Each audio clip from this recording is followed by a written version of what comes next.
All right, we're on.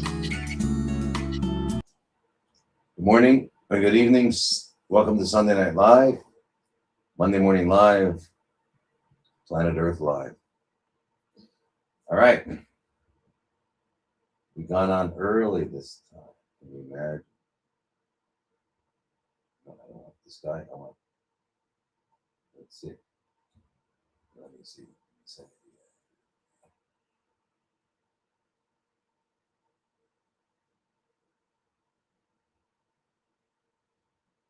There we go. All right.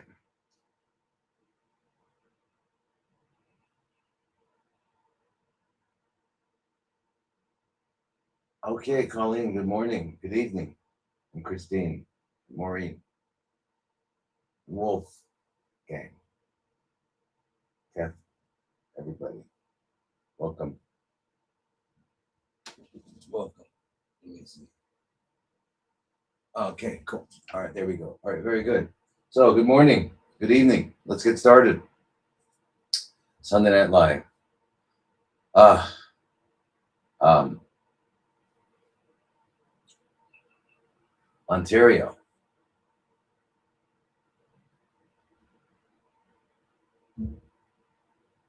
Okay, cool. All right, let me figure out what it is we're gonna.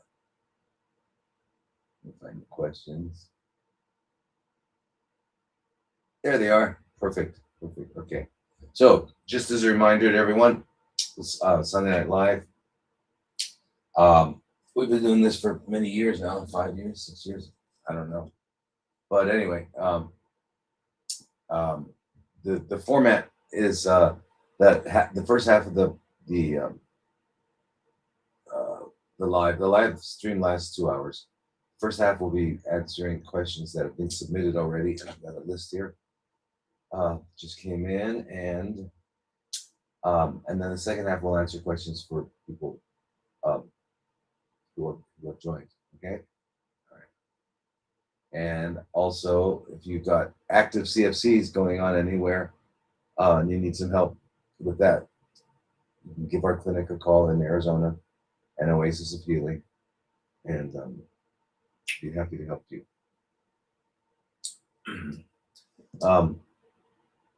And then again, there's 3 groups, just another reminder: health and healing, parasites, and CFC. CFCs, for those who are new, is chronically fermenting cells, which is really what they call the Rockefeller and his friends, Rocky and the gang, that's what they call cancer, but it's really chronically fermenting cells. That other word, cancer, is just an astrological sign. It has nothing to do with anything else. So don't use that word. It doesn't help you. It doesn't communicate any information. It only makes you scared.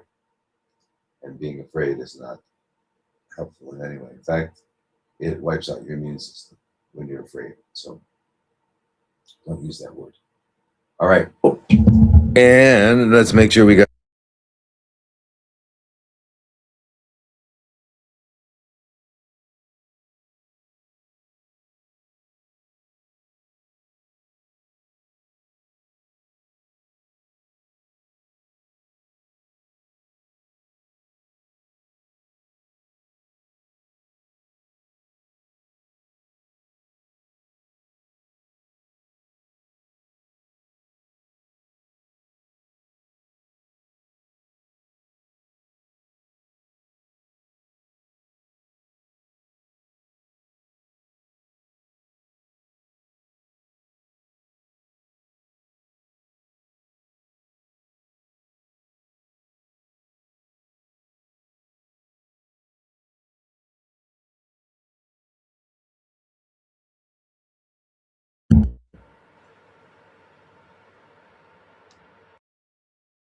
Oh, hello, hello.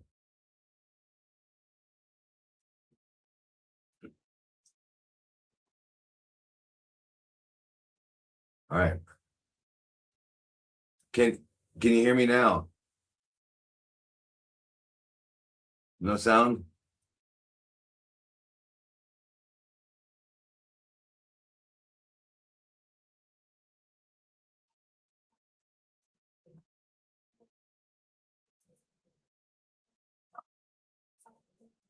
Sound? Any sound here?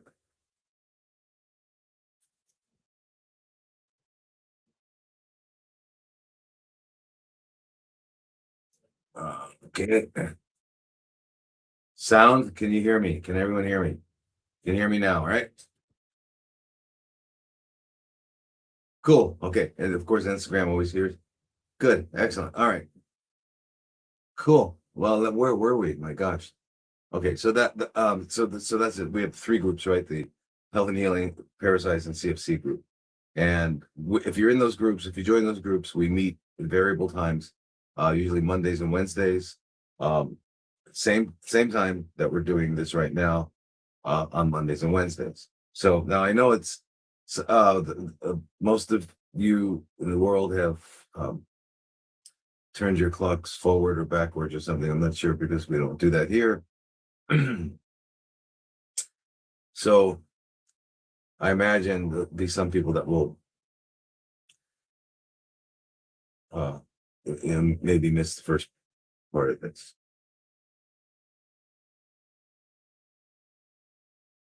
Hello, can you hear? Why is this red? Hello,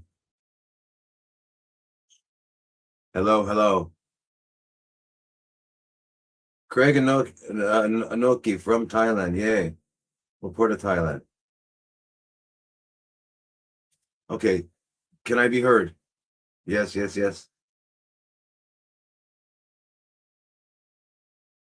Good. Okay, perfect. Beautiful. Thank you. All right. Let's find these questions. Let's get right into it. Of course.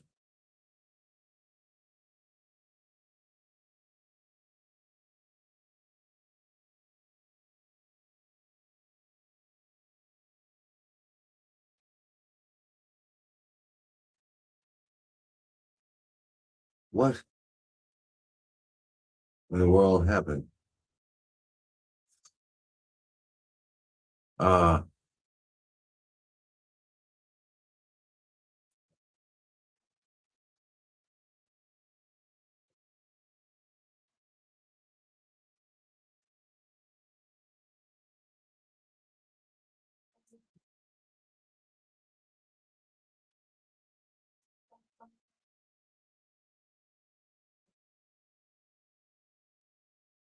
all right. There we go. Okay. Gosh, I'm not gonna touch anything right now. Yeah. Okay. Good. Ah, anyway, let's get into the first questions. And just remember, we're on Twitter and TikTok at Dr. Thomas Lodi MD, MD at the end, and then on Instagram, Facebook, YouTube, LinkedIn, Rumble, etc. We're on just at Dr. Thomas Lodi, no MD at the end. Okay, and you can find us. All right. The thing I recommend for uh,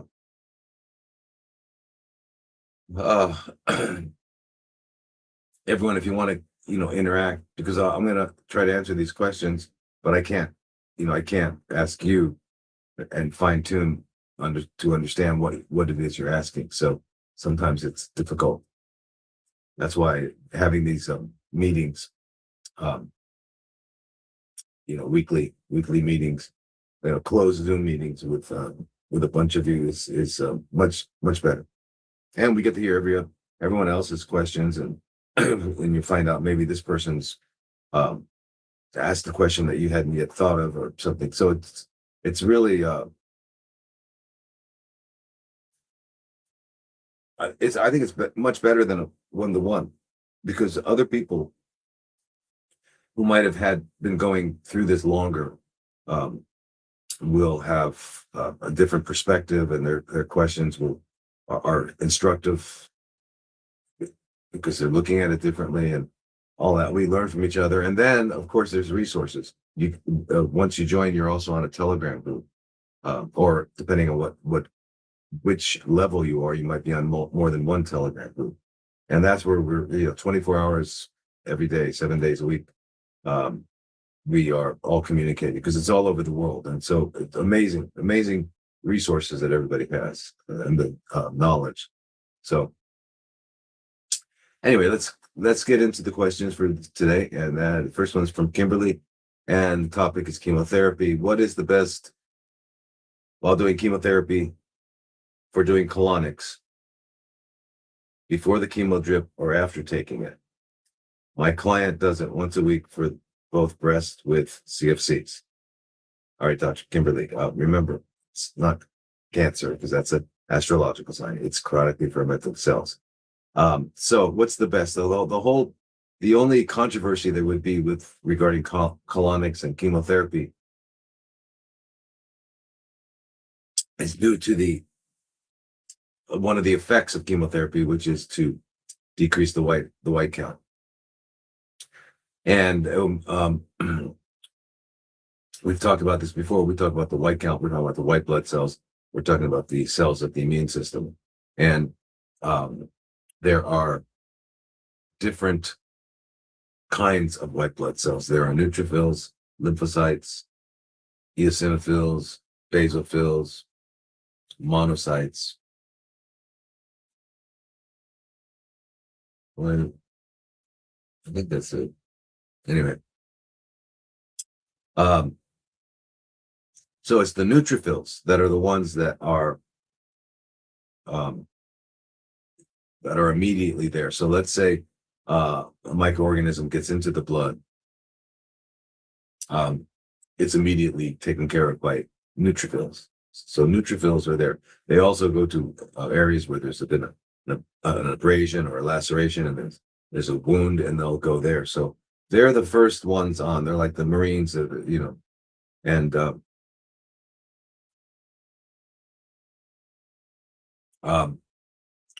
so without them, you can wind up having, whatever's there will start colonizing and growing. So you've got to have those neutrophils. So what happens when you have good chemotherapy, if it decreases your white count, we look at the neutrophil count, and the absolute neutrophil count is 2 or above, we're okay. If it starts going below 2, then we have to be careful about exposing, getting exposed to any kinds of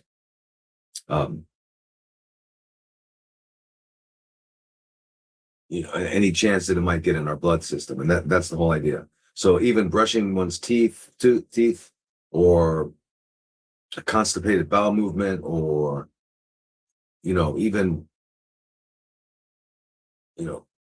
bumping into something and with your stomach or anything like that, can and does cause microorganisms to seep into the bloodstream.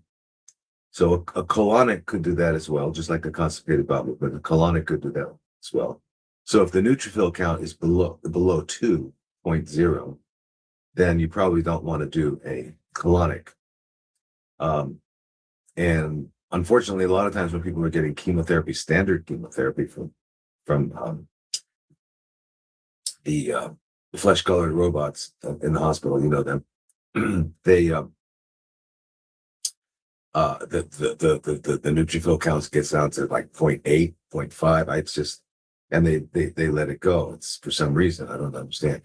But at that point, if you're really that low, there's a big risk of, it's called sepsis when they start growing in your bloodstream. So that's why neutrophils are so important. So that would be the things regarding colon hydrotherapy. So I would just have the person you check. So it doesn't matter if it's before or after the chemo session. Once a week is fantastic to get colon hydrotherapy. Just make sure that the neutrophils are 2 or above. So you can get, the person simply just gets what's called a CBC. And a CBC is complete blood count, and it looks at all the cellular components of blood, right? Which are white blood cells, red blood cells, platelets. Okay, so and you'll get the white blood cells, and it'll give you tell you what percentage of each of them they are, and then below that there'll be absolute numbers. So you're looking at the absolute number of neutrophils. So that's that, Dr. Kimberly. Okay, now this is Sharon, and who is a CFC member of our group, and it's colon and rectal CFCs. I was diagnosed with colon. Sharon, just let you know, you have 2 times a week, Mondays and Wednesdays, at this same time, to come on these Zoom calls, and we can talk. You can ask me the question. I can say, well, what about this? And you can, we can actually talk. So right now, we won't be able to do that. So I'm not sure why. Oh, you say you okay? So I was diagnosed with CFCs originally, and I started chemo last April. I've been using other supplements as well. However, the peritoneal carcinomatosis and omental caking has gotten worse. Can it be healed? I'm a member of CFC guidance group, but I haven't figured out how to submit question during the Zoom calls. During the Zoom calls, you just raise your hand and get in the queue, and then we answer it. It shouldn't be difficult. I think you're going to get a message from Alice, so please respond so we can figure out how to do that. But anyway, to answer your question, so you started chemo last April. Wow, so it's been almost a year, huh? And you've been taking other supplements as well. All right, so it sounds like, Sharon, you if you're in the group, then you have access to something called the basic program, and that'll tell you all the things that you need to be doing, because when you have CFCs, it doesn't it doesn't work to do a little bit of this and a little bit of that. You've got to do everything possible, and that is get rid of all of the potential toxicities in your body. You start with a biological dentist, and you certified by IAOMT. You start out with that. You do, and then there's juice cleansing, water fasting, depending on your situation. But you got to do a long cleanse to just clean out all the potential toxins, all the toxins that are in your body. And while we're doing that, we're going to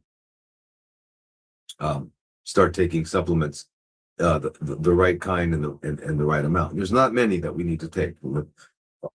Often people will come in with like a bag full of different supplements. And when we talk about it, we find out that they're taking lots of different supplements, but they're in inadequate amounts, right? Like they're taking 12 of them and in doses that are inadequate. So it'd be better to be taking just a few that you had the adequate dosages and frequencies. So the ones that we've kind of see as being essential, first of all, you got to eat a healthy diet. That means you have to be eating human food. And human food, I'm sorry, you close your ears if you like to eat corpses, but human food is plants. And plants, that's everything from the root to the nut to the seed and everything in between. All right, that's what plants are. And it's those plants that produce elephants, giraffes, the biggest animals we know of eat plants. They don't eat each other. Okay. Anyway, so where are you going to get your protein? Just next time you see an elephant, just say, "Excuse me, ma'am, where'd you get your protein?" See what she says. Or she might even show you. So anyway, you eat plant, which is human food. But before you do that, you want to do a thorough cleanse, which might mean a juice cleanse for 3 weeks, 6 weeks, 8 weeks, whatever is required. And by the way, it's not difficult, other than the hardest part about a juice cleanse is the labor of making the juice, right? It's just and so you've got to get some kind of a system doing it.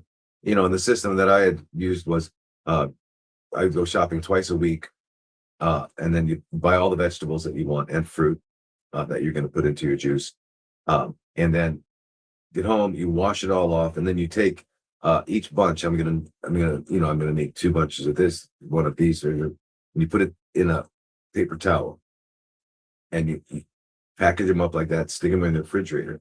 So when you need the juice, you just go in and you grab it. It's already ready. Just you juice it, and then it's just a matter of washing the juicer.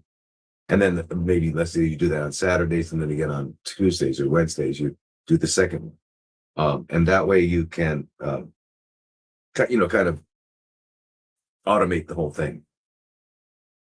But that's the hardest. That's the hardest part about a juice cleanse, right?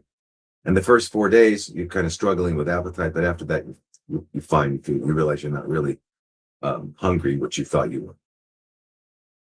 And And so juicing, remember juicing, and people sometimes get confused.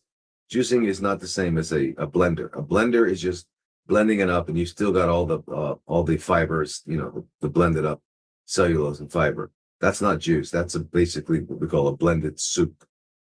So a juice is something that extracts the fiber and everything out. All you're left with is the liquid portion. All right, and the real fundamental recipe is celery, cucumber, spinach, and kale.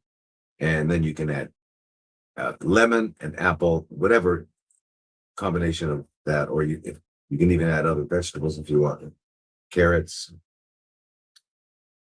broccoli, beets. You can add whatever you want, but try to get those fundamentals because we want to make sure we have um, all your nutrition taken care of. And remember, when you're doing a juice cleanse, you're getting all of your nutrient requirements taken care of, except fat and fiber. But everything else you're getting taken care of. So it's not a fast where you're abstaining from nutrient intake, which is what a fast is. A water fast is the only thing that you're ingesting orally is water. Other than that, you have zero nutrient intake, zero supplement intake, zero medication intake. So that's what a water fast would be. This is a feast. It's a juice feast because you're eating. You put the E from eat back into fast. You end up with feast. So you're getting a juice feast. Lots of, and in fact, what you're getting in 1 liter or 1 quart is more than you could eat probably, or just the maximum of what you could eat. So you can imagine if you're getting 2 to 3 quarts a day, what's happening? That means you are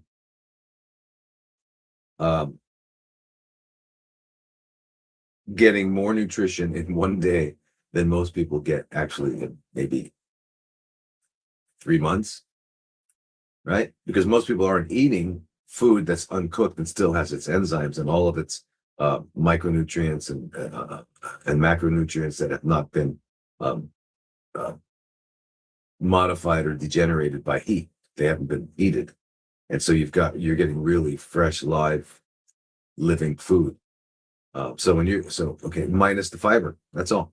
All right. So a very important part of beginning the journey of healing is to clean out all the waste and garbage that we don't need. Okay, that is actually impeding the ability to heal and causing probably problems because it's these accumulated toxins that accumulate in different organ systems, and it's the dysfunction of that organ system that would be brought to our attention, whether it's liver or heart, brain, skin, whatever. Okay, so we have to begin by clearing out, and then when we're finished with our cleanse, we can even start during the cleanse, and that is we need to optimize the few vitamins that you just can't seem to get enough of because of our situation today on planet Earth, and that is that all the soils of the earth, probably except for some pristine areas that might still be left, but all the soils have been depleted of minerals, right? In fact, there was a report that I read, which was, sounding pretty urgent, about the fact that there was no selenium left in our soils, et cetera. And it turns out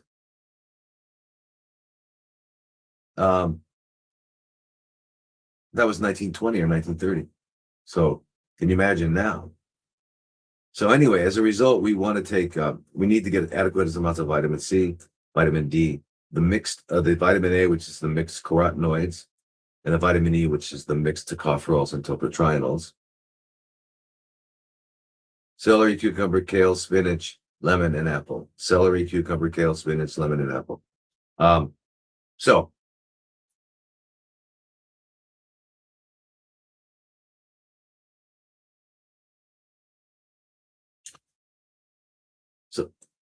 So the mixed carotenoids, which is vitamin A, the vitamin C, the vitamin D, mixed tocotrienols and tocopherols, which is vitamin E.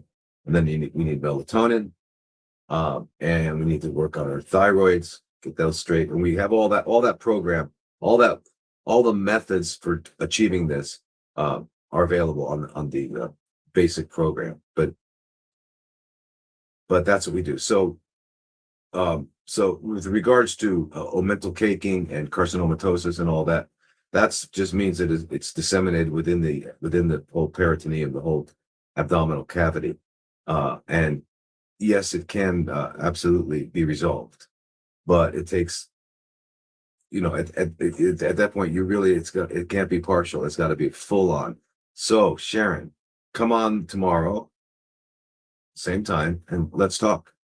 All right, Sharon.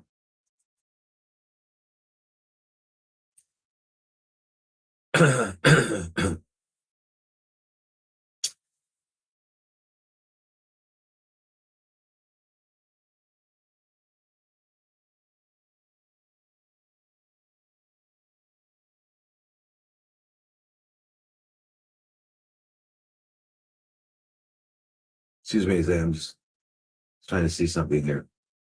Um,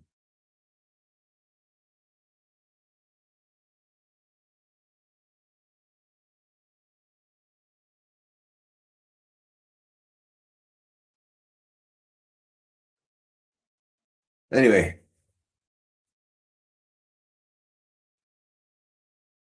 um, so let's answer Cheryl's question here.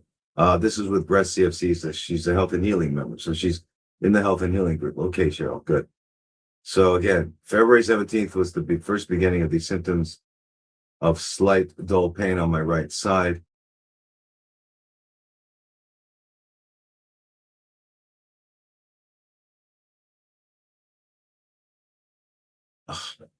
Uh, on my right side, I know I was gorging too much of whole food, plant-based diet and following your protocol, except for the gorging part in order to gain weight as I am underweight. It's not extremely painful, not painful enough to go to the ER, but my family is concerned, and this makes me anxious. I water fasted the first 2 days from the 17th to the 19th and felt better. Uh, I water fasted the first 2 days, 17th and 19th, and felt better the very next day.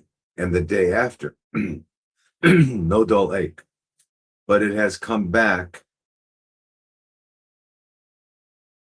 I am in health and healing group, and Vanessa and Darren suggested that there is nothing they can tell me but to perhaps get it imaged and to find a good therapist.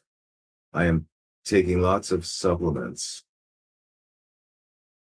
from A, B12, C, along with the sodium ascorbate powder, D3, turmeric, and pepper, and was advised from my breath CFC healing natural group was calcium D-glucarate, organic milk thistle, indole-3-carbinol plus bioprene, and DIM.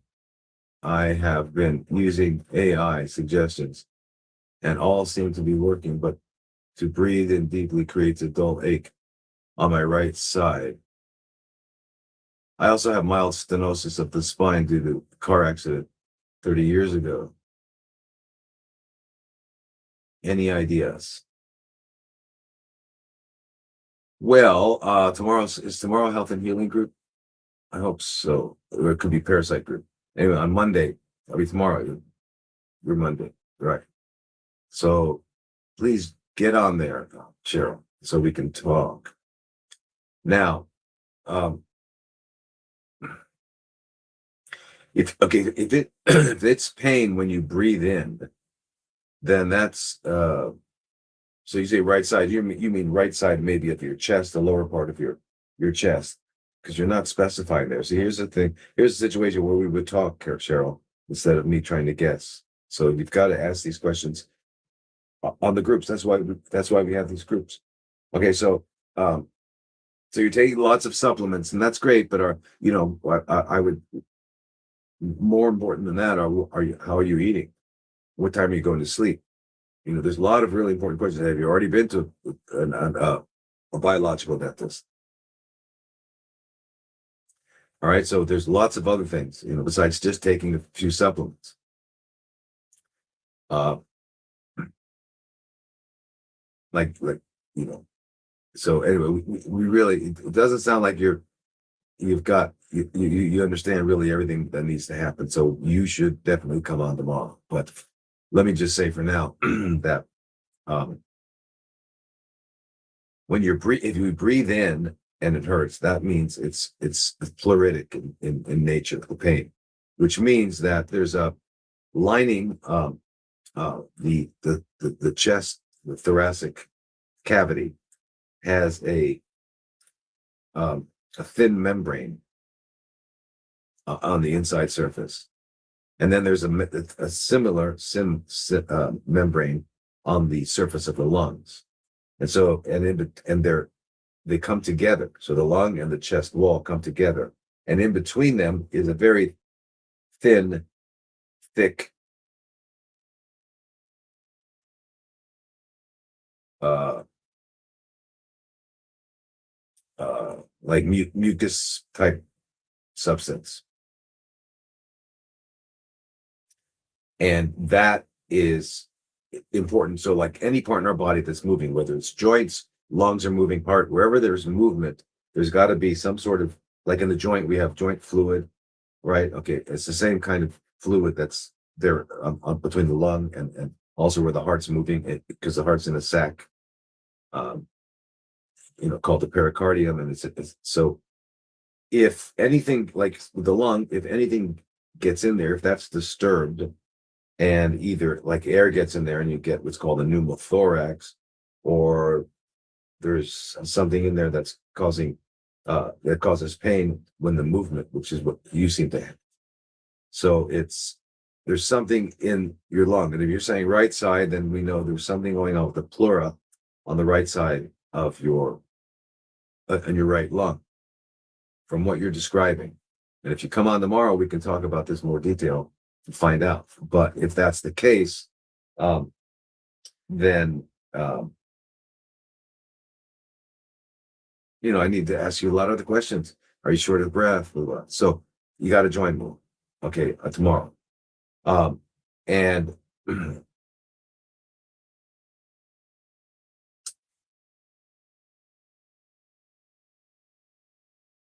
okay, so what could be causing it? There's a situation where it just becomes inflamed in that area between those two tissues where they meet.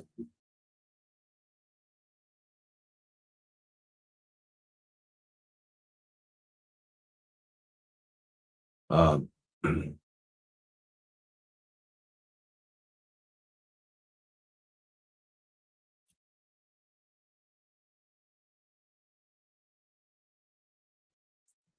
so anyway, if there's inflammation in there, it's called pleuritis, itis meaning inflammation. All right. And that's going to cause pain every time you breathe.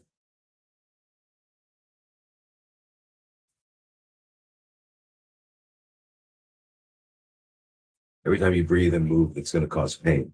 Okay, and you could have a pleural effusion in there. You could have air in there. There's lots of things that could be going on. There could be an exudative substance in there, transudative. So anyway, lots of things could be going on. We need to know what that is.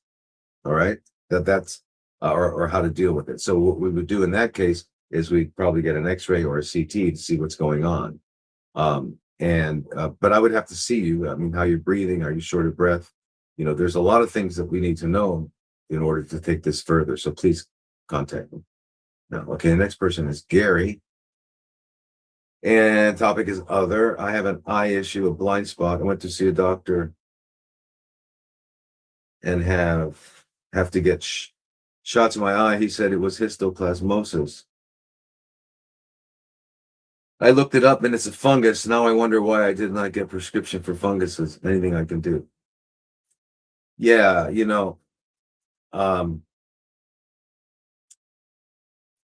the thing with histoplasmosis is that it's a fungus. It's in the soil. You can breathe it in. That's how it usually happens. But it's endemic to areas like Ohio, uh, the Ohio River and around that area there. Although it's in other places, but pretty much endemic there. And it's very unusual for it to go to the eye. Okay. if it causes a problem, it's usually in the lungs. The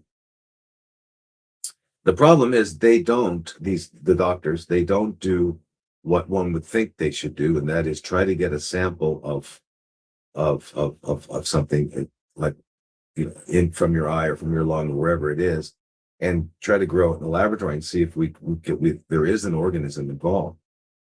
Because the way that they diagnose ocular histoplasmosis is by doing different kinds of imaging, and they look for this triad of findings, right? They look for swelling around the optic nerve, they look for little spots, and they look for potentially new blood vessel growing.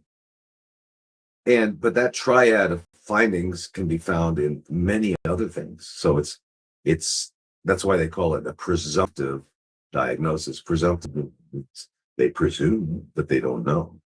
Anyway, so what they usually give as an injection, if they're crazy enough to do that, is a steroid, which doesn't make any sense, because if you give steroids in the presence of a fungus, they grow. You make them grow. So I don't understand this. But there's no way for them to get a sample in your eye. So to say that you have histoplasmosis is a guess. And the ocular histoplasmosis is a guess. Whether or not it's true, we don't know. And unless were able to get a sample of something in your eye, then you wouldn't know. But they don't do that. Okay. But just keep in mind that it can mean many other things. And when you give a steroid, when they give steroids, when doctors give steroids, that's because they don't know what to do. It's like the final thing. Okay, well, nothing works. Let me just give a steroid, because steroids just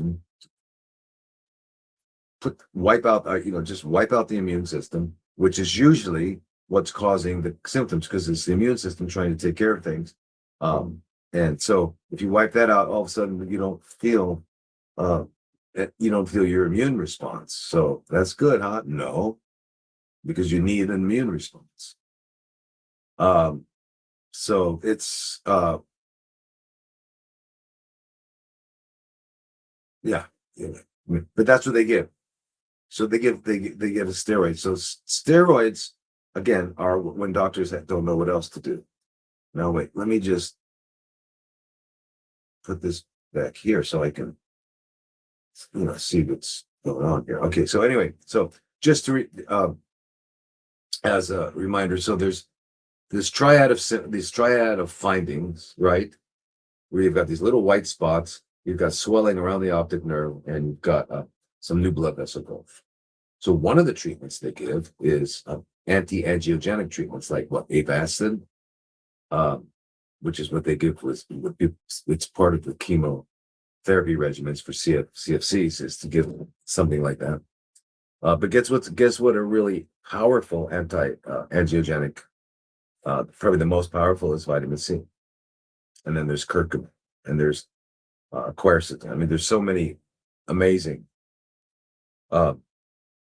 non-toxic ways of dealing with blood vessel growth. It's called neovascularization or angiogenesis. Right? But remember that, so this can be many different things. They're presuming it's histoplasmosis, but multifocal chorditis and panuveitis is another. Another one they call punctate interchoroidopathy, sarcoidosis, ocular toxoplasmosis. I mean, even syphilis and tuberculosis, has been. But anyway. So again, it's a presumptive diagnosis, and to give steroids is, the thing is, you never give steroids with funguses because they're going to grow. That just doesn't make any sense to me. But so have you traveled to the Ohio or Mississippi River Valley areas? That's something to keep in mind. The other thing they think that happens is that you were exposed at one point, and then your immune system developed this inflammatory response, which is what's causing the problems. So it's no longer the thing that your immune system has gotten out of hand. And so there's steroids would take care of that. And they even claim that there are genetic factors. Can you imagine having a genetic factor that predisposes you to histoplasmosis? That's almost as far-fetched as the Big Bang. Pretty bizarre. Anyway, they come up with these stuff all the time. All right. Now, they can do studies on the blood. They can look for antigens and antibodies. Very difficult to find. The antigen test would be if they could find it, but and they're even doing PCR, which again, Kerry Mullis, who's the inventor of the PCR and who won the Nobel Prize for it, who was murdered in 2019, just prior to the great hoax of 2020. And the reason he was because we don't, what? No sound. Wait a minute. Hello? Is there any sound on Instagram now? Can you guys hear? Hello, hello. Hello, hello. Instagram, are we still there?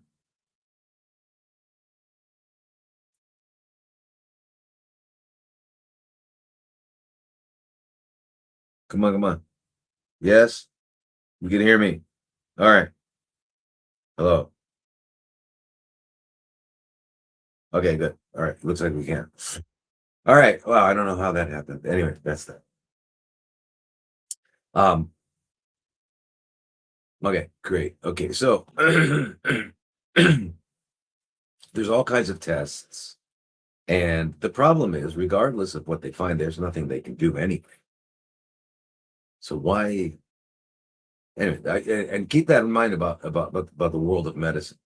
They have a lot of incredible diagnostic tools, machinery, technology, and then when they get a name finally, this is the cause.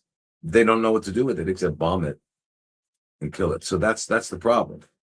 So as long as you're working with them, hopefully they're not going to find. If they find something that they can name as the enemy, they're going to go to war against it, right? And that's the medical world. That's the Rockefeller medical world. It's identifying an enemy and getting your weapons, and your weapons are usually pharmacological or radiological. Zap it, or, some sort of way of killing. So we go to war against something. So instead of restoring balance and physiology and health, which we all really want, we go to war against something that we've named. All right. So the whole idea is crazy. So I would like to know really what was found in your eye and why they're saying this. And you're right. The question is, well, why didn't they try to find any evidence of it? Because they did what they normally do, which is called a presumptive diagnosis. So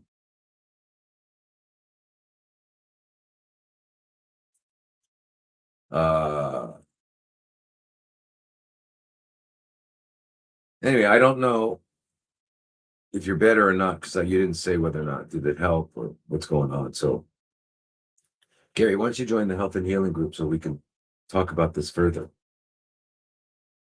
Okay, and now, okay. The next person is Heather, and the topic is other. What to do if you're told that there was a tumor found in your stomach? What detox should be done first, the metal or parasite? How should we do it, and with what? Okay, Heather. So, all right. So, if you were told you had a tumor in your stomach, all right. So that is, I mean, you must have had some sort of symptom, right? You had some sort of problem, pain, or when you ate, or when if you didn't eat, or there's all kinds of different kinds of symptoms you can have when there's something going on in your stomach. So I'm wondering what brought you to see a doctor who told you that there was a tumor.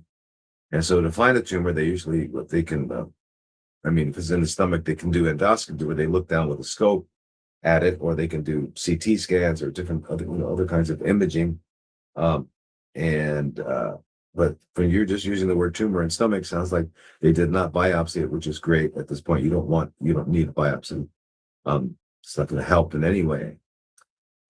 Just because unless you get a biopsy, you got a name, you got a histological diagnosis or histological description, which is just telling you basically, well, this is a gland or it's a stroma.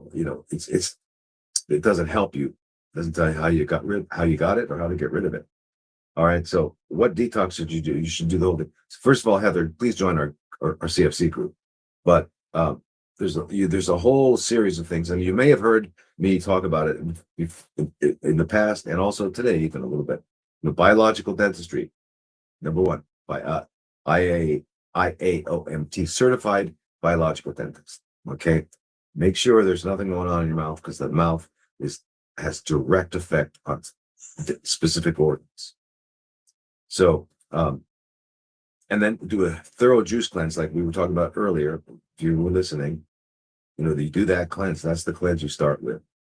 And then you will do your parasite. You could do parasite detox. And, the heavy metal depends. If you're doing the metal test, you're doing the metal detox IV with a doctor, or are you taking it orally like DMSA? There's different ways of doing metals, but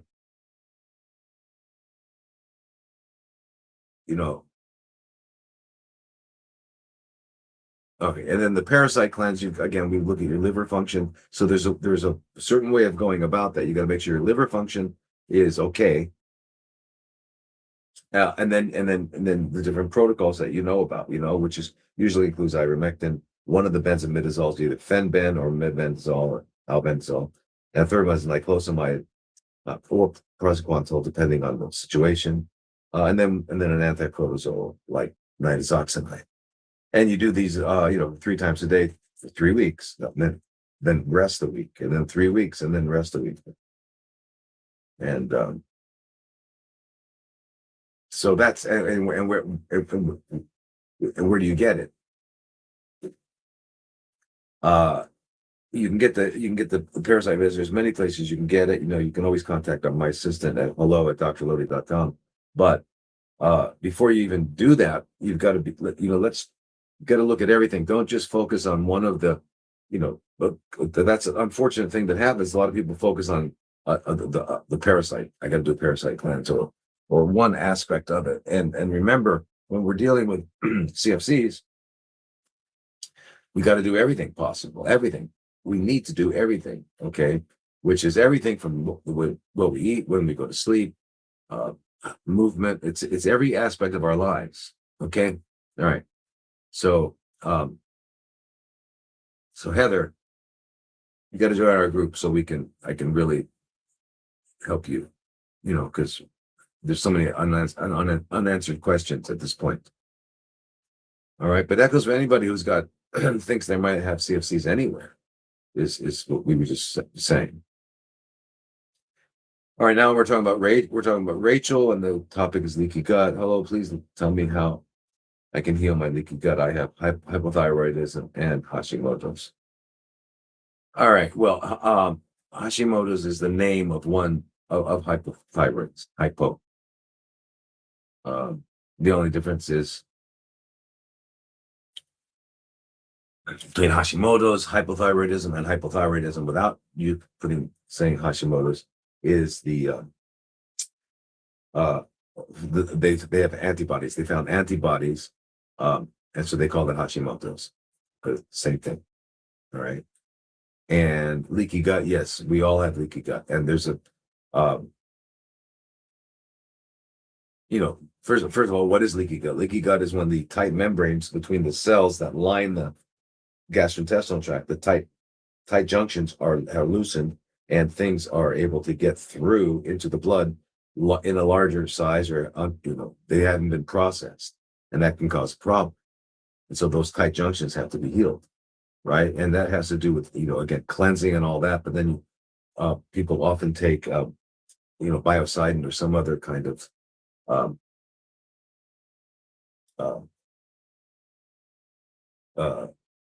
supplement like that. And then there's akkermansia. There's a whole protocol for this. Akkermansia are microorganisms that live in the gut that heal leaky gut. And then we want to take glutamine, which is fuel for the cells of the gut. It's fuel, and the aloe, which helps to heal it. So there's something called glutalamine, which you can take.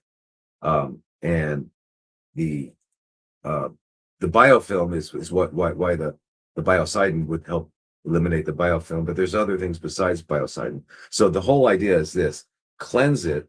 You need to cleanse your gut and give it just juices for a while. Do a good thorough cleanse to give it a rest, and also take something for the biofilm, uh, Akkermansia, and the aloe and glutamine, which is fuel for it. Okay, and excuse me 1 second. 1 second.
Okay. Sorry about that. Back. Uh, okay. Uh, so I hope, and by the way, you're not alone with leaky gut. I mean, we all have it to some degree. And that's because of the volume of food we eat, the frequency of the food we eat, and the quality or lack of thereof, causes these tight junctions not to be able to heal quickly enough. So leaky gut means we're leaking stuff into our blood system because the gut barrier has not functioning, and it's not functioning because it's been disrupted. So in order to let anything heal in our bodies, we first of all give it a rest, and that's because resting your ankle will allow it to heal. Then you sprayed it. So anyway, you rest your GI tract by either fasting on water or doing a juice cleanse, which gives it a lot less work to do. Because the juice is just, it's just, we're down to just basically very small particles.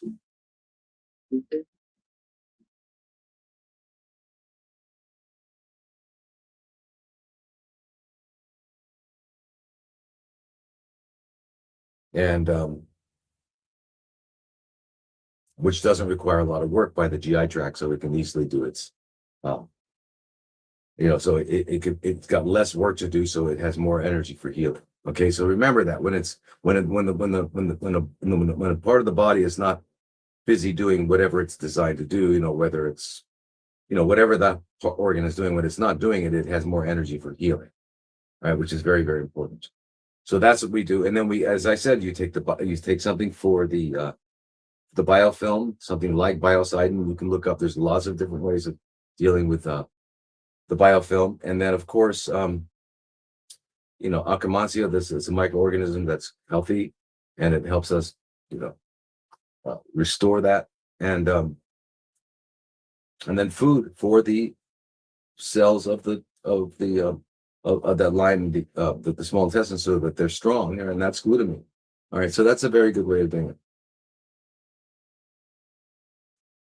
Okay, so now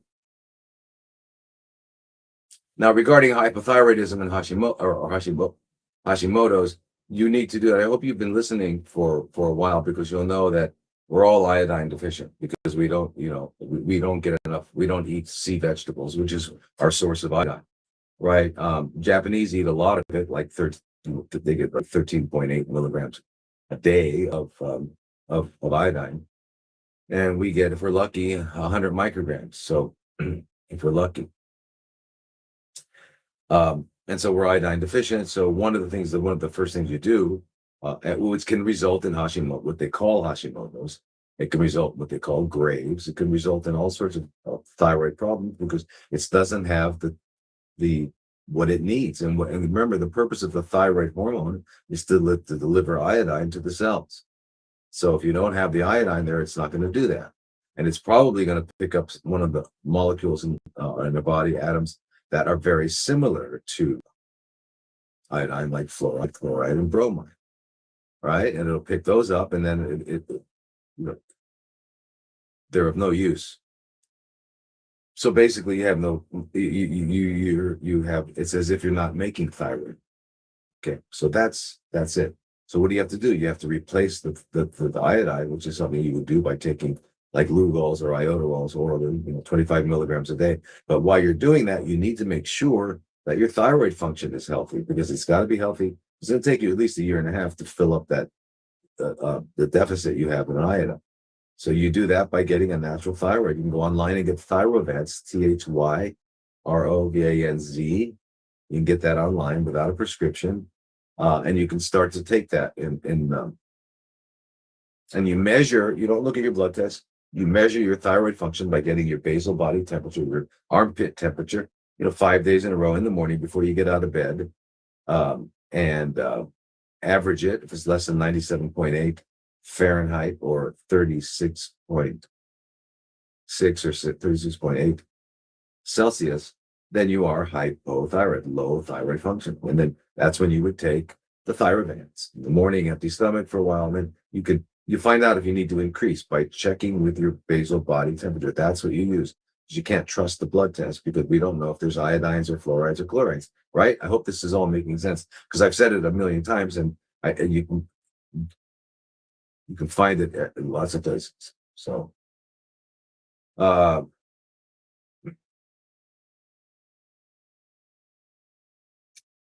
Rachel, join the Health and Healing group.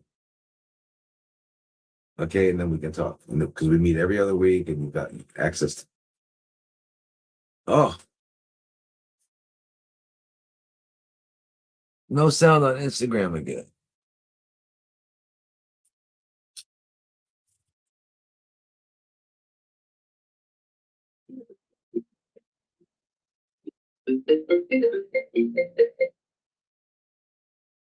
No sound on Instagram. Can you guys hear me? Hello? Can you hear me now? What the heck? Instagram? Why would that happen? Can you hear me now? Yes. I don't understand. I don't understand. Instagram never goes out.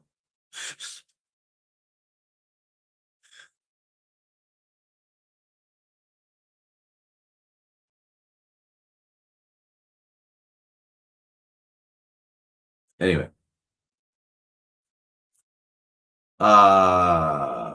Rachel. I just explained about hypothyroidism, how to take care of it.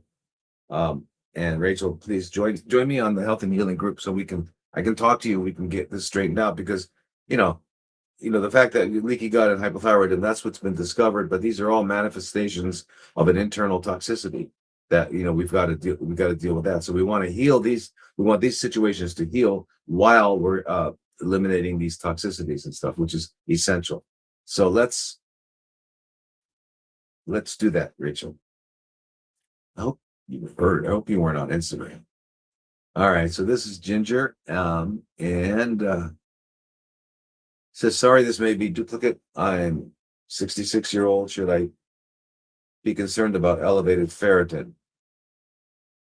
170, previously 128. Iron is normal at 132, previously 123. I had parathyroidectomy on 5/1/25, and shortly after, constant idiopathic shoulder pain. Have recently had 4 cavities repaired by a biological dentist. I have 1 cavitation to be repaired soon. I was diagnosed with osteoporosis.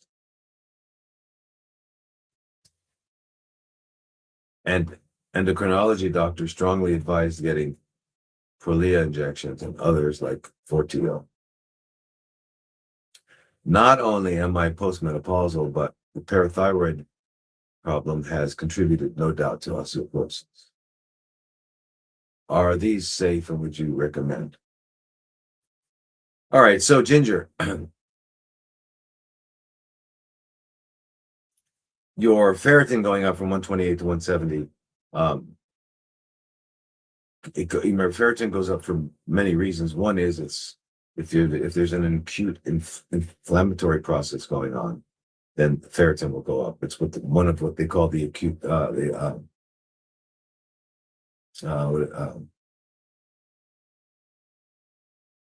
what's that medical term? Anyway, if you're acutely inflamed, acute phase reactants, there's a lot of things that go up acutely when you're inflamed, and that's just because the body's inflammation is the response to some sort of damage and it's trying to heal it. All right, so that's what that is. So that could be it, but it's hard to say. But still, if we're thinking of CFCs, remember it's the ratio of the ferritin to the iron that is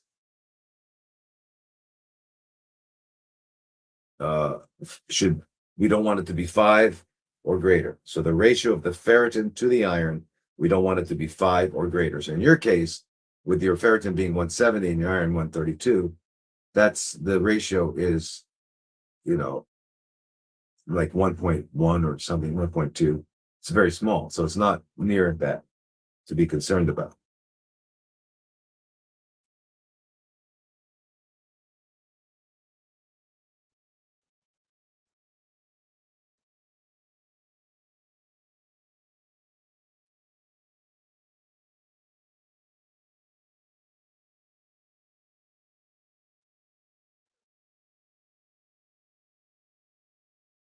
Um,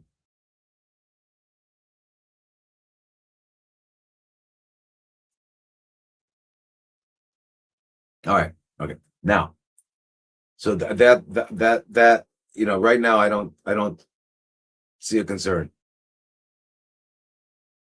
But so you're talking about a parathyroidectomy. So the parathyroid are these 4 little glands that are sitting around on the corners of your thyroid glands. That's why they're called parathyroid. And they have to do with calcium metabolism, right? So, it produces 2 hormones, these glands, parathormone and calcitonin. One makes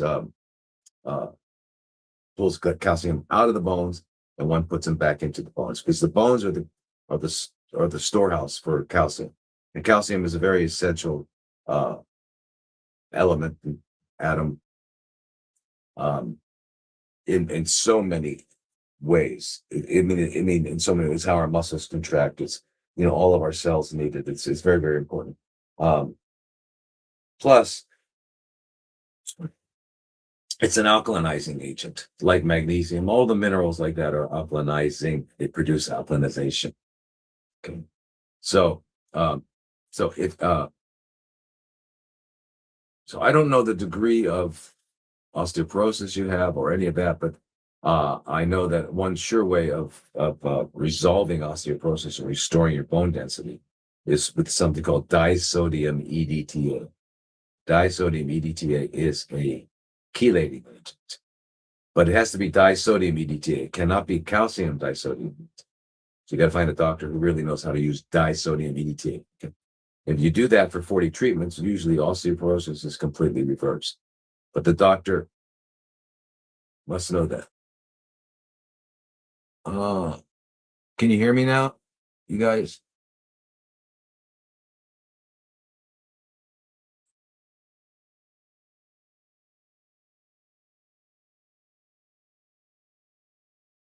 Can you hear me on Instagram?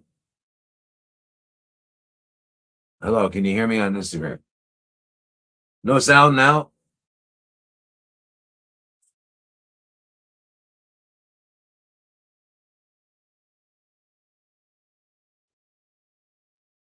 Can you hear me? Hello, hello.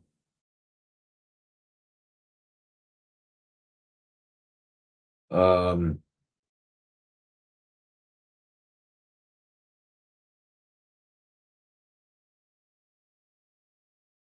I don't know what to say.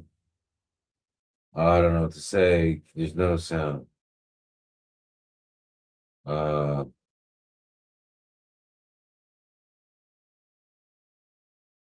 no sound. No. Okay. So the only thing I can do then is out and in. I'm going to close it and then come back in.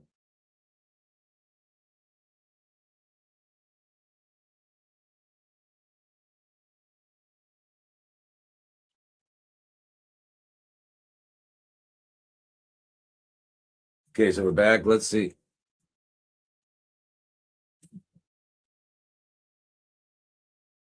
All right. Are we back? We're back, back.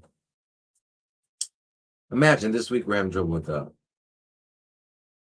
Are we back? Can you hear me? Can you hear me over there? Hello. Can you hear me? Can you hear me? Okay, good. Phew. Anyway, my gosh. So here we are. We're back again. So the osteoporosis, the other drugs which they're doing, they're usually bisphosphonate drugs, and they don't really. Thank you, Karen. Fantastic. They don't work. All right. And then diet again. You want to eat a very alkalinizing diet and all that. So there's a lot of things you can do, Ginger. Um, but and also when you think of calcium absorption, it's not just parathyroids, right? The other things that have to do with calcium absorption and calcium metabolism is vitamin D, very important. Um, if you're obviously in menopause, which means that you're not absorbing as much calcium from your gut because of the low estrogens, and so using biologically identical hormones, we can restore balance, not synthetic patented drugs. I'm just talking about plant-based, biologically identical hormones to bring you back into a healthy balance. And then so that with taking the vitamin D, and again, and then I don't know if your parathyroidectomy included all four or what. So what's going on? And I have to know a little bit more. So Ginger, again, if you could join the health and healing group, it'd be great because I can ask you other questions. But it sounds like we need to get your your sex hormones, which are estrogen, progesterone, testosterone, get them in balance, your DHEA in balance, and look at your cortisol because we want to get your adrenal glands, so your cortisol in balance, your thyroid. So there's a lot of everything. It's all comes together. We can't look at the hormone system as anything other than an orchestra, right? So you've got the thyroid, you've got the adrenals, you've got the ovaries or testes, you've got the pituitary. So you've got all these different uh, hormone producing glands and organs. And so you as you realize the body is one system. So you can't just tune up the woodwinds and not tune up the brass and the strings because you won't have a good symphony. You've got to tune them all up and bring them together. So that's what we need to do. So that, and then plus ginger and healing the gut. So it's all, if you look at everyone's question, it's everyone's question. Everyone's question is everyone's question. Everyone's question applies to everyone else. All right. Now you're seeing a biological dentist. I would get the cavitation taken care of as soon as possible. That's very important. I'm glad you're seeing one. That's excellent. Um, so disodium EDTA will reverse osteoporosis. I've seen it. Yeah. Not any other, not any other kind of EDTA. All right. Now, Shannon. Actually, I've got to switch over now to taking questions on our, where are we? Okay. Any questions on Instagram?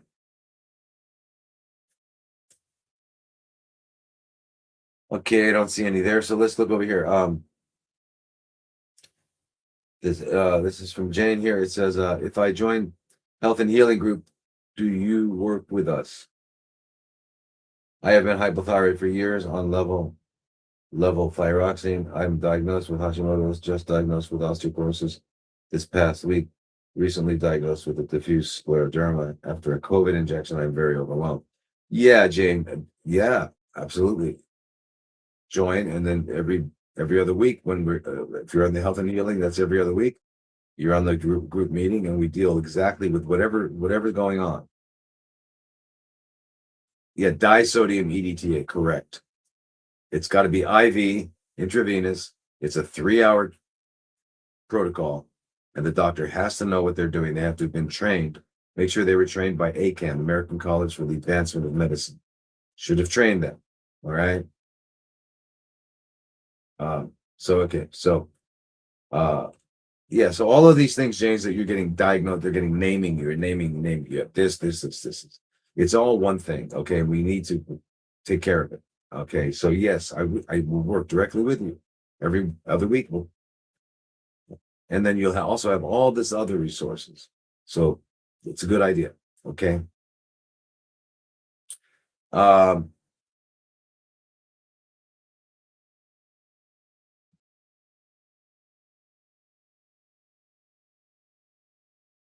no sound on Facebook.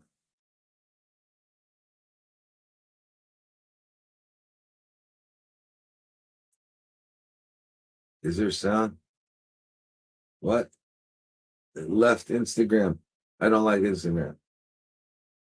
Okay, you can hear me. Okay, good. All right, good. Okay, so here's a question from Cynthia here. She said, how can we safely get more calcium if needed? Well, calcium is in plants, like, I mean, I don't can't think of a plant that doesn't have it. Um, and the reason it's good to get your minerals through plants is because the plants have chelated them to either an organic acid or an amino acid, which means you can absorb it; it'll get into your body. A lot of times, like for example, if we were to pick up some handful of earth and it had calcium and magnesium, and we ate it, we would absorb very little, right? Very little, not enough. And so that's why we need the plants, because the plants will connect them to a molecule that our body will absorb. All right. So that's why it's very important. So getting more calcium is making sure that you're eating a source of it, which would be, as I said, plants. You can also take a calcium supplement. There's different kinds of calcium supplements you can take, or you can take what would make more sense was a multi-mineral complex. There's one by Designs for Health that I like, multi-mineral complex. And it's got all of them. It's got magnesium, calcium, selenium, zinc. It's got everything. So I take 3 twice a day. It just gives me what I need. But then you're eating lots of plants, you're going to get calcium and magnesium anyway as well. But uh, the other thing is making sure you're taking a lot of vitamin D so that you can um, absorb that which you're eating. Right? It's very important. You need to absorb it. And then secondly, um, the your hormonal system, right?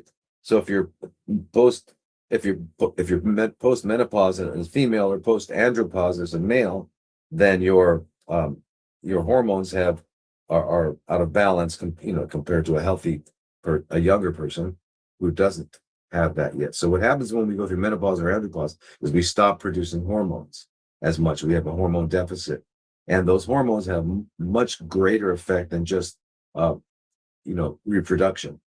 They have a much greater effect. And one of them is the ability to absorb calcium. All right, very important. So no sound. Wait a minute. Is there no sound on Facebook?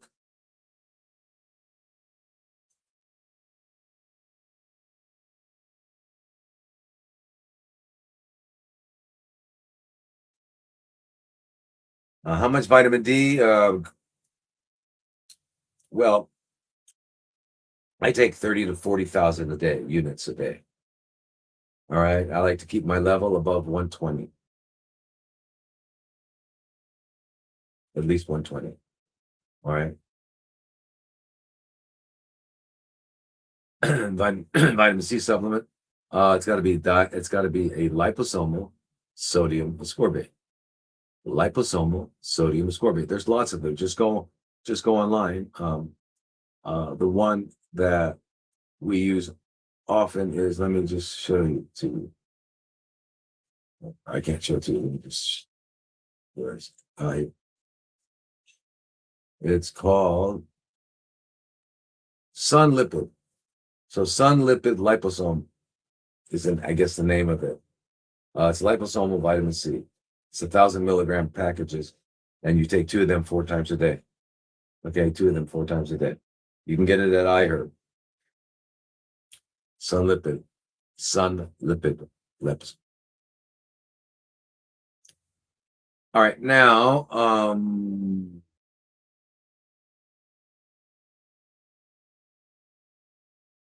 good. So Vanessa takes 50,000. That's great. It's great. And because there was a lot of stuff that's just not true. They've got everyone afraid that we're going to get too much vitamin D. It's toxic, and all that. And it's just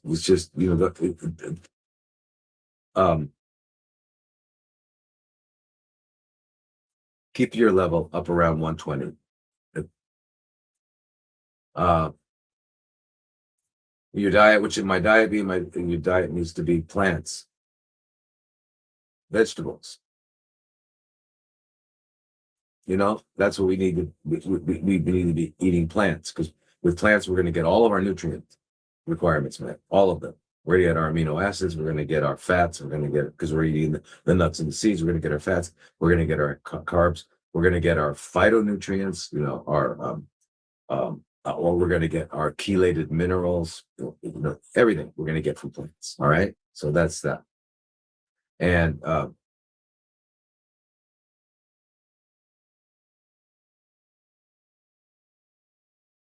excuse me. What's this question? The link for the whole protocol for CFCs. Yeah, well, for CFCs, go to drlodi.com and join the CFC group, which is what? Please don't use the other word, Sagittarius or Leo or Gemini or Taurus or Cancer or Scorpio. None of them are what's going on in someone's body. What's going on in someone's body are chronically fermented cells. Okay, so but come in and join the group, the CFC group, and do more than just that protocol, because you need more than protocols. And if we just gave you the protocol, you go, what? Oh my God. We really have to walk our way through it. Okay.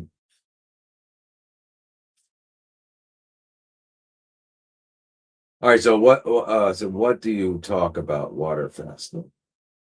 I'm on day 6 and so far not hungry, wondering what to consume when I break the fast at around 10 days. All right. So if you're going to do a 10-day fast, then just 2 days of melon. Okay. 2 days of melon, like cantaloupe and watermelon. But it's only been 10 days, so you could actually even have Crenshaw. But I start out with watermelon and cantaloupe because they're the easiest to digest. Give yourself a couple days of that, and then you can move into blended soups. Like when I say a blended soup, I mean, you make you blend up some vegetables without cooking them. Organic vegetables, make them taste good. You put in whatever spices you want, salt or sea salt, and however you like it. For example, broccoli and fresh raw broccoli with a bunch of raw almond butter, or raw cashew butter. You blend that up with a little bit of water in there, and it's pretty delicious. There's many kinds.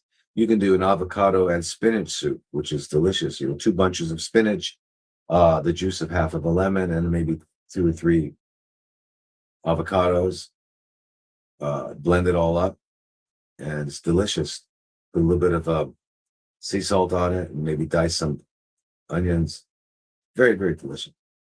So, yeah. So you do that for a few days, and then you go into eating. And then you always eat within 4 to 6 hour window. You stop eating 5 hours before sleep, and you go to bed at 9. That's it. All right. Now, I was diagnosed with stage 3 sarcoma of small intestines in the fall of 23. Surgery to remove tumor and rejected chemo. My concern is the CT follow-ups. I'm growing concerned with the levels of radiation, but I still have this need to know if there's recurrence. All right. So I understand what you're saying. So really, so it sounds like the surgery was in 2023. Took care of it. That would be fantastic because it's very, very rare. And if they're still doing imaging with you, but nothing has shown up, that's fantastic. So I don't really know you know any more details of your situation, but yeah. So there are blood tests you can do too. You can look at the LDH if it's high. You can look at the ferritin to iron ratio. You can look at thymidine kinase. Um, because there's no specific tumor markers for sarcomas. I mean, they've got some very esoteric ones. But anyway, but those things, those blood tests I just mentioned would be very helpful. The other thing too is you got to make sure if you're living healthy, you've done a thorough cleanse, you're living healthy, you've taken care of the biological dentist, you're eating right, you won't have anything to worry about anyway. So if you're taking the supplements we've discussed, you're eating right, and it's 4 to 6 hour window, stopping 5 hours before sleep. You're doing your movement all through the day. You're going to bed at 9. So if you're doing all these things, then you don't have to really be concerned. However, you still want to do the imaging. So just make sure that you're taking enough, vitamin C and vitamin A, all that. But on the day of the imaging, you can do that. Take extra, and also high doses of melatonin before the procedure. All of that will protect you, so it mitigates the effects of it. And then afterwards, you can take more liposomal vitamin C, where you can get an IV of like 15 grams, not a lot. You want a low antioxidant dose. You don't want really high pro-oxidative levels, IVs of vitamin C. But yeah, it's it sounds like things are looking good, but Brad, you've got to be living that way. If you haven't changed what you're doing, then whatever brought that about before is still going on. Just keep that in mind. Uh-huh. And then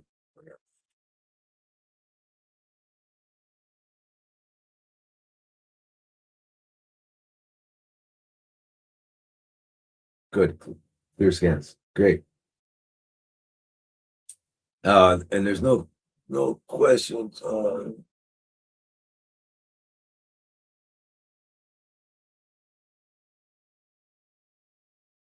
Oh no questions on Instagram.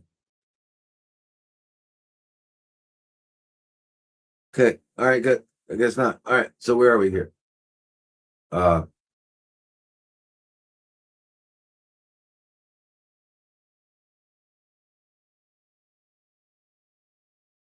uh okay, so let's see. Oh my gosh. I just want to wait a minute. Where is this here? I gotta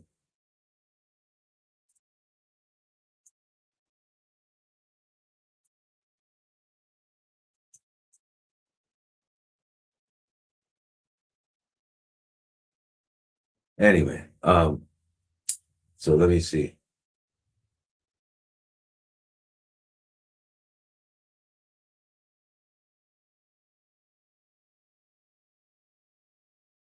Anyway, let's go back to our questions.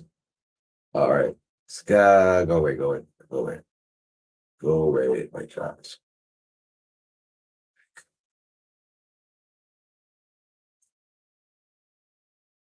All right, here we go. Okay, so here, what is the question? Here's the thing. Replying to Vanessa Fisher, bone broth is good. Slowly transition fruit juicing, etc. Bone broth. Well, you don't need bone broth. Bone broth is usually chickens, bones, and who knows where those chickens came from or whatever. But you know, remember, you can get even more nutrients from making a soup from sea vegetables. You get iodine, magnesium, potassium, calcium, trace minerals. You get all that stuff, right? You can use kombu, kelp, carrot, celery, onions, shiitake mushroom, parsley, garlic, sea salt, a lot of sea vegetables. You can also um, without having to kill an animal. You don't have to kill an animal. And by the way, the most digestible food for humans is melons. Okay. A melon is just got some structured water, a little bit of fiber. I mean, we're talking about watermelon and cantaloupe, the most digestible. So when we take people out of 40-day water fast, 41-day water fast, we do it with melons. Okay. And then, yeah. So remember, you can, but by using by using the shiitake or mushrooms, onions, carrots, celery, parsnip, garlic, thyme, it's delicious. And you can also add zucchini, celery, leek. You can add all kinds of stuff, and you're going to get all the minerals you would get from chicken bones and more. Okay, because think about what the chickens are eating. What are they eating? Well, I had a bunch of chickens because we were hoping they would eat the scorpions all over our house, but they didn't because the scorpions are nocturnal and the chickens aren't. Anyway, they eat anything. Talk about scavengers, including each other's poop. So even if I were an animal eater, I wouldn't eat the chicken. Yeah, anyway.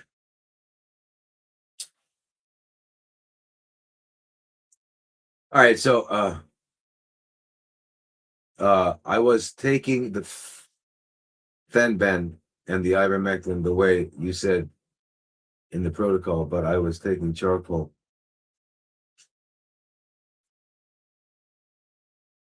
Well, I don't know. If you were taking it, hopefully not the time you took that. If you put some, good a couple hours between, you want to make sure you absorb the Fenben and the ivermectin, right? Because the charcoal will just pull it out. So, that's the only thing. And yeah, so you wouldn't necessarily need to do that to take the charcoal at that time. You could just be doing the antiparasitics. And if you want to do the charcoal, make sure you do it at least 2 or 3 hours away from it. So if you're taking the Fenben and the ivermectin 3 times a day, it's going to be hard to find the time. I guess it would be if you took your last dose at 6 p.m., then that's 9 p.m. You should be in bed by then. It'd be hard to do that. I wouldn't worry about the charcoal while you're doing that, and just make sure you're doing the 3 weeks on, 1 week off. And you want to add more than just that. You might want to add a third one. Can I respond to inguinal hernia? What is about inguinal hernia? What's the question? So inguinal hernia is in the inguinal canal, which is in that crease between your torso and your leg, right? You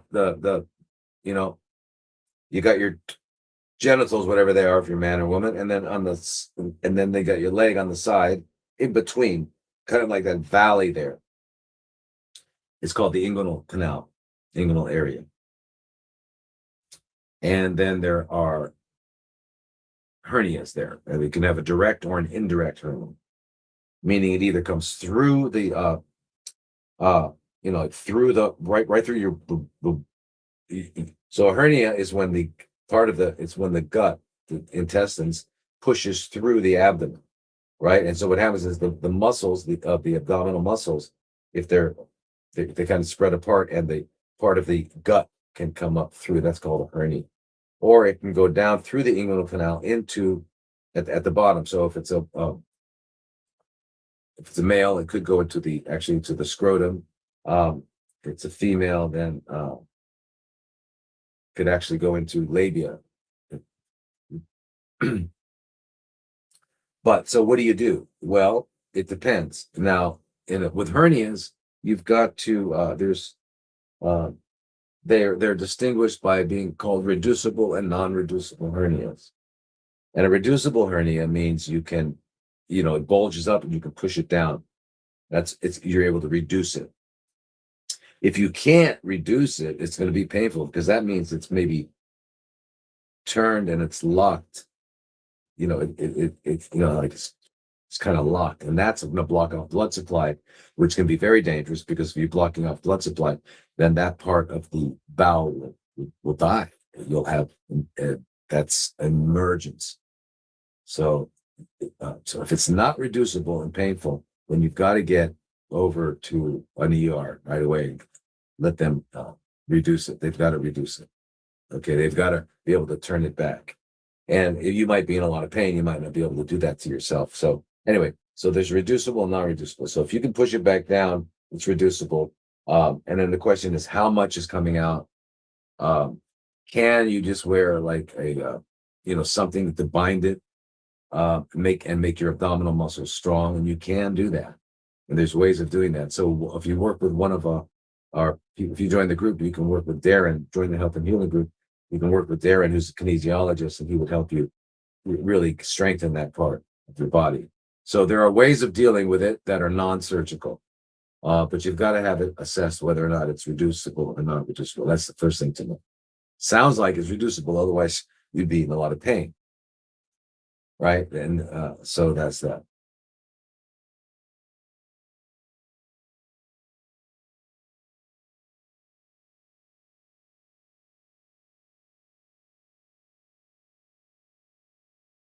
You probably fall through. Need to know which surgery is best. Surgery for what? What are we talking about here? Which I was thinking, I don't understand the surgery. You mean for the inguinal hernia?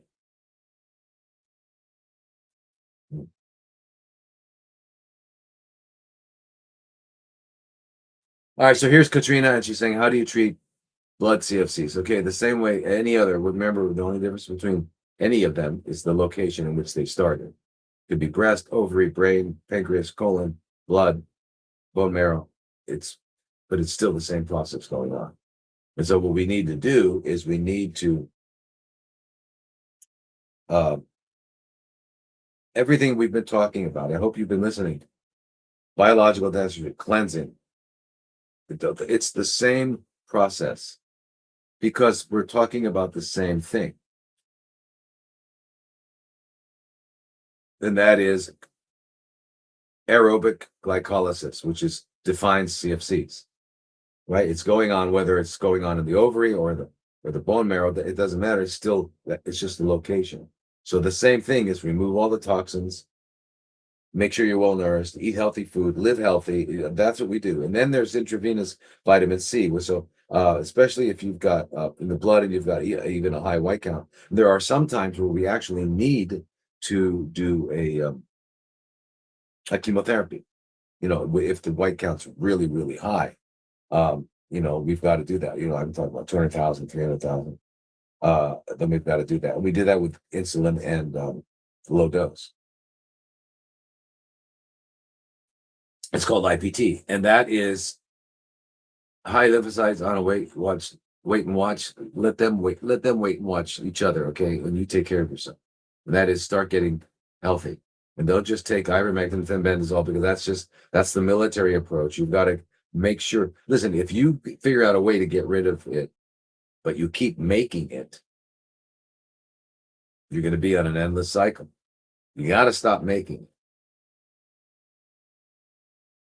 Your body has to stop producing it. Otherwise, it's going to be an unending battle. All right? So that's got to be it. All right, so please keep that in mind.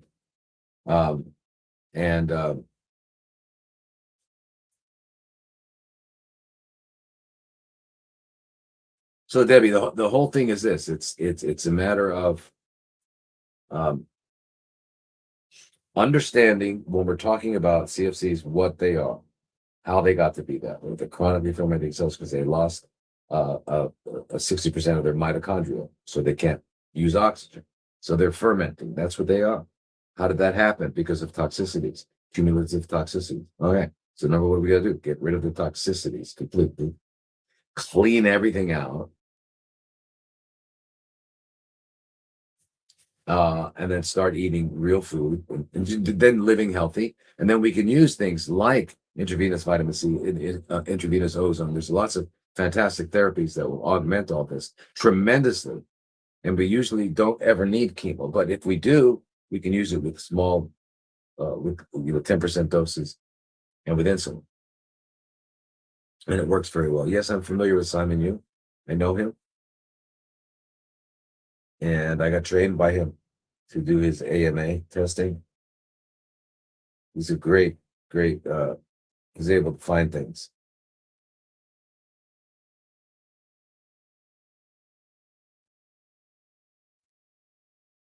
So let's see here. Right, this is from Marie Christine. Husband has adrenocortical carcinoma, rare and poor prognosis.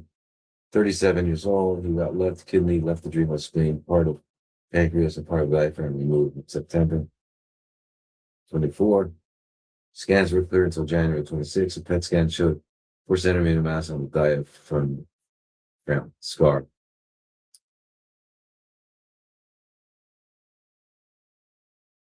They pushed since 2024 for mitotani, the only treatment.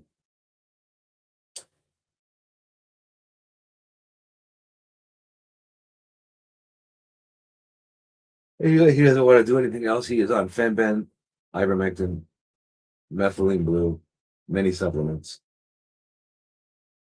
But we need support. I just don't want to. Okay, so you definitely listen, Marie, Christine. I hope you're listening. Go to drlodi.com, drlodi.com. Join the CFC group, and I will deal with you. I will be able to talk to you and your husband twice a week, and we can get this. We can really do this the right way. Okay. Otherwise, because I mean, there's no way to explain it all right now, and especially I don't really know the details of his situation, which means I couldn't really advise in any way. So it just makes sense to join, right? It's certainly much more cost effective than getting one-to-one consultations repeatedly, right? So join the group, and then you'll have access to a lot more than just me, a lot more very important information, right? So please, Marie, Christine, you need support. You don't know. Yeah, there's so much to do. Yeah, there's a lot to it, and it's overwhelming. It's overwhelming.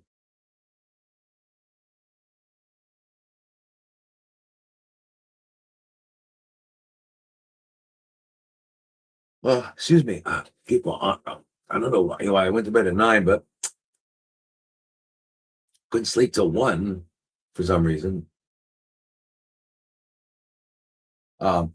Anyway, so the problem is there's a lot of information here, and I can't. Well, the truth is, every question actually will get probably around the same answer, which is cleansing, and then what we need to do to obtain health and balance, physiological balance. That's our goal. That's what we have to understand. That's our goal. So regardless of the question, whether it has to do with, my cholesterol's high, or, I've got a toenail fungus, or I've got a tumor, it's really always the same. Ulcerative colitis. It doesn't matter, because it's all coming from accumulated toxicities, which we want to get rid of, and then we want to restore balance to the body's physiology. And if we restore that balance, we're in health, and we don't have any of the problems that brought our to. Okay. All right. So yeah, my manual's ready. It's just we got to get it published. The manual on water fasting. Yes. This is Cindy, TNBC, which is triple negative breast CFC, recurrent stage 4. Meds to a couple of lymph nodes, had DMX 5 years ago, declined SOC. Come on. Don't acronym me. Don't acronym me. Let's talk about, let's speak. You declined SOC. No removal or biopsies of nodes. Doing ivermectin, mebendazole, melatonin, pectisol, turmeric, berberine, green tea, sulforaphane, vitamin D. Dr. Moore's lymph hormone. They are hard like modes. Very tender and pressing on nerves. Pain is unbearable. Have to take Advil. Okay, when this heals, since I trust my body. But what happens to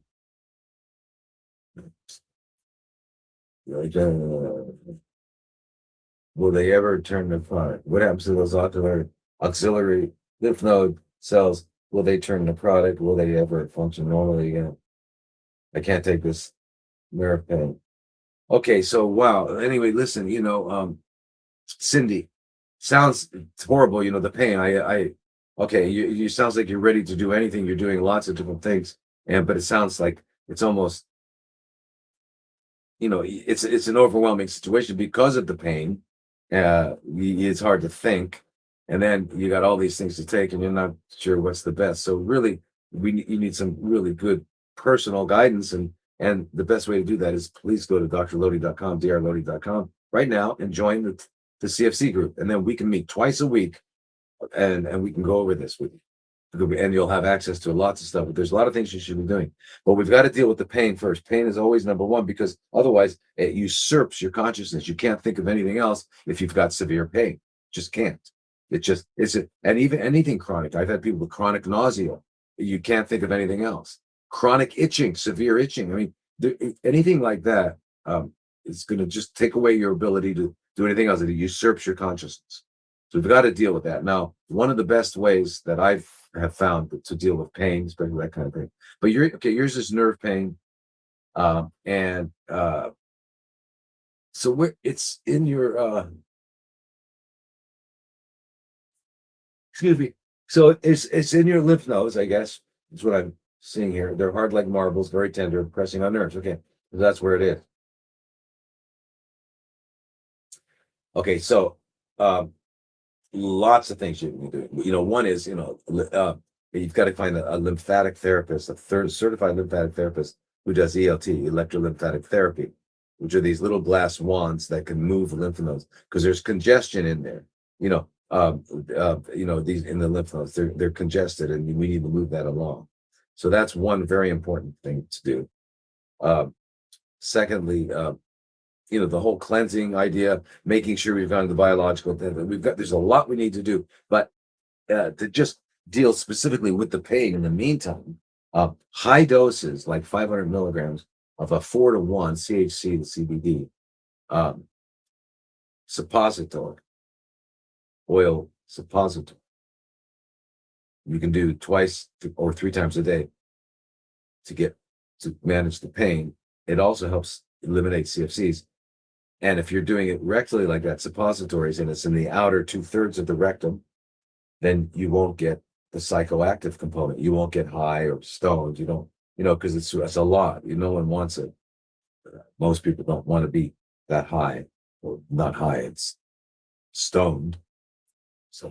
So you don't want to be that way, and but it will get rid of the pain.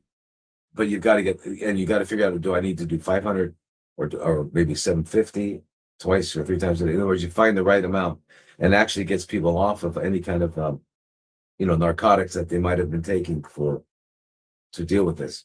So that's so your question is, will they turn necrotic and all that? Eventually what'll happen is that the body will recycle. All right. Once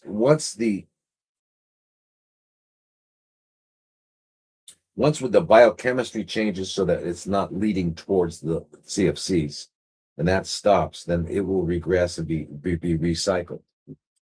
All right, but if it's not, if that doesn't happen, if we're not stopping the process, and the process will still continue to grow, well, that's when you get necrotic centers, and necrotic centers just means that it's growing out from that, because that always happens in tumors, that you get little areas of necrosis just because the blood vessels are very weak, but that stimulates the growth, and that's how they grow.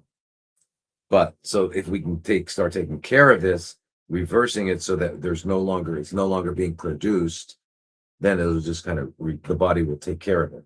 And that's what we need to do. We need to restore a balance in your body, get rid of toxicities and restore balance in your body. And don't get distracted by that they gave it a TNBC. Don't even use that. Triple negative. It doesn't matter. Think about it. The most dangerous is triple negative breast CFC. The second most is triple positive. What? So, I mean, the whole thing is insane. And they don't have answers anyway. So why even, they don't have answers. So why deal with them? But you've got the right idea. You're looking at all these things, the melatonin, peptidase, turmeric, berberine, your sulforaphane. So Cindy, you're perfect for healing. And you got to just join the group so we can talk twice a week, and you're going to meet all these other people that you're going to love, because they don't want anything from you except to see you get healthy. It's a very unusual group to be in, but it's a good one. All right. So drlodi.com. There's so much to do.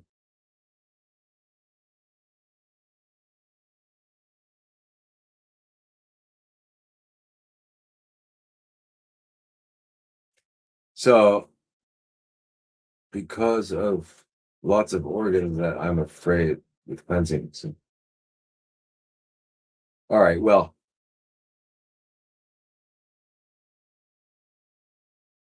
cleansing is important always. Don't ever be afraid to cleanse. I mean, because cleansing is cleansing, getting rid of junk. That's never a bad idea. So here's Cindy saying, okay, you declined chemo and radiation. Excellent. So now let's take care of this, Cindy. You've got the right. You're ready, and you're willing to do whatever's necessary, and that's very important. That means you've surrendered to acceptance. I don't mean surrender doesn't mean I give up. Surrender means I accept where I'm at, and I'm going to deal with it. Right?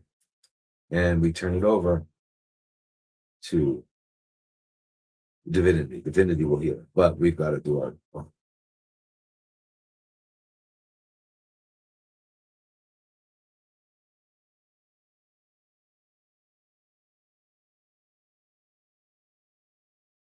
All right, so Chelsea here. What about toxins and parasite cleaning for people with extreme cases of dysautonomia?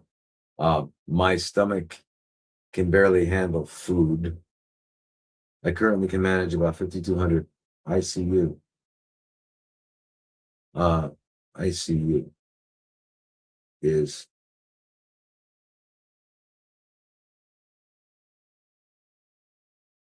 I'm not sure.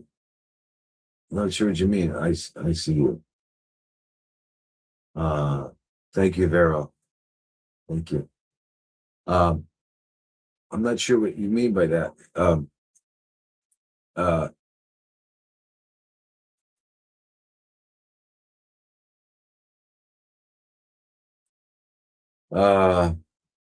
right, so we have to. You have to. Thank you, Mac. So I got all these questions that it's hard to. Where was I? Who were we talking about?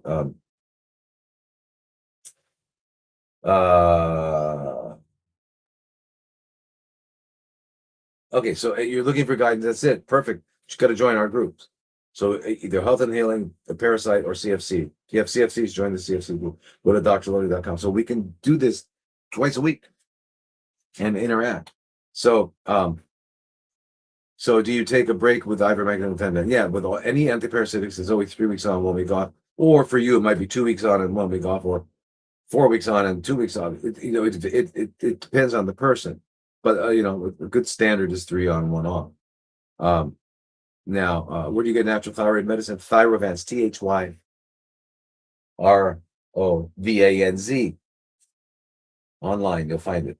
iHerb everywhere. Thyrovans. Um, uh, so, all right. Where was I? Ooh. Okay. Here's Shadrick.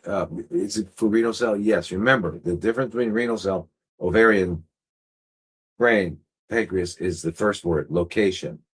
The second word is CFCs. So that's the same. That is the same. That is defined by aerobic glycolysis, the Warburg effect. That's what defines it. Now, the location where it started is why we see the differences, right? Because it's the tumor, not the actual process of CFCs. So yes, so please understand that. Very important that we don't get distracted or misled into thinking that, well, mine is different. Well, it's not. It's only the only difference is location. And if they say it's rare, it just means that it's rarely been found in that location, but it's still the same thing, right? It's still the same thing going on, right? The CFC. So yes, renal cell carcinoma, however we want to call it, it's so we do the same. It's the same approach. You have to understand that. Okay, same approach.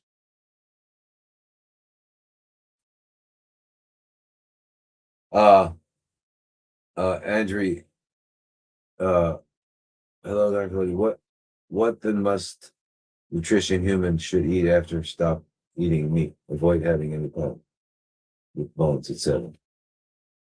Well, eating meat, you mean eating corpses. So you don't need to eat corpses. Think about it. If we're eating for energy, right? We're eating for energy, so vitality, right? How much energy can you get from a corpse? Not a lot, unless you're a maggot. Maggots are pretty good at getting energy out of corpses and feces, stuff like that. But anyway, the point is this: you've got the whole world of plants, spinach, broccoli, carrots, cauliflower, bok choy. I mean, salads, tomatoes, olives, nuts, seeds, fruit. I mean, it goes on and on. Well, you're just not eating animals, but you've got all of that fantastic food, and you can make really delicious dishes. Without heating it up, using a dehydrator and stuff like that. You can make, things that taste exactly like lasagna, or so whatever your particular cuisine is that you grew up with that you love. We can mimic that, make it healthy. So there's lots to eat. And then the difference is this food is actually going to nourish you. It's going to provide what you need. So eating corpses doesn't provide what we need. It gives us amino acids. You can get that from chia seeds, but it doesn't give you the other stuff in it. It doesn't give you the other stuff. It doesn't give you anything else. Eating a dead animal is only going to give you the amino acids, period. And they come in a package that you don't really want. It comes in a package of fat and nasty stuff, that you've got to get rid of. Instead of getting your amino acids in a package of like spinach or in a plant, where you get instead of having things you don't want, you've got lots of nutrients that you do want. So it comes in a super nutrient package instead of one that you got to just take out the amino acid and try to get rid of the other stuff. It's a big difference. So yeah, when you join the groups, join one of the groups, you have access to the webinars. Go to the human diet. It's 3-part series of the human diet. Go, you see that one. You can watch all 3 of those. It'll discuss with you about food. So it's very informative, and I think it's about what each one is like almost 2 hours. So it's a lot of information, and you can watch it over and over again. All right. Okay, good. Christine, you're saying the oxalate war versus the carnivore is so confusing. I know. They make it confusing, but it's not confusing. They make it confusing. They've done it. They that was their goal, to confuse it. So you're saying, I don't know what to do. And that's how we are. They got us not knowing what to do. Right. And then you got this guy saying, oh, okay. Oxalates. You're not going to get oxalate. Oh, I've got to do. Okay, I've got to do part 4 of this human diet, and that's in talking about the myths. One of the myths is oxalates. The other one is soy. The other one is lignans, and uh, uh, what are some of the other ones? Anyway, I've got this whole lecture I'm ready to give as soon as I get enough people that want to watch it. So, but I'm going to talk about all of these myths. So don't worry about the oxalate stuff. Make sure you're eating lots of fresh vegetables, green, you're getting magnesium, stay hydrated and alkaline. It's just the way it is. All right, you guys. So listen, it's 9 o'clock.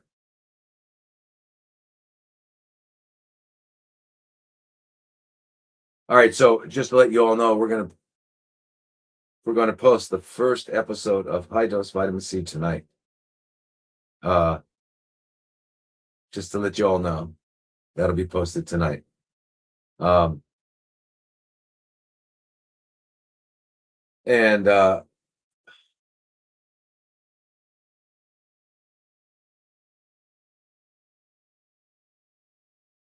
right, okay, so Angela, no, hello, I was you wanting to follow you recommended. Yes, but it's not just juicing and fasting, it's an entire program. Okay, so please, please join the CFC group, because it's a lot of stuff. It's not just that. And yes, you won't need a double mastectomy and chemo and radiation. You won't. Not only you don't need it, you don't want it. Okay, so we got to do that. We got to do that. So you've got to please join the. You changed the time. I know the time changed. It's crazy. How does time change? If time, then time is not real. Then right? Something that changes is not real. Clouds change. I think it's real, but anyway. So Angela, drlodi.com, join right now, CFC, join, so we can help you. Okay, so. All right, you guys, I will see you next week. And aloha, sawadee namaste, namaskar. Have a fantastic week. And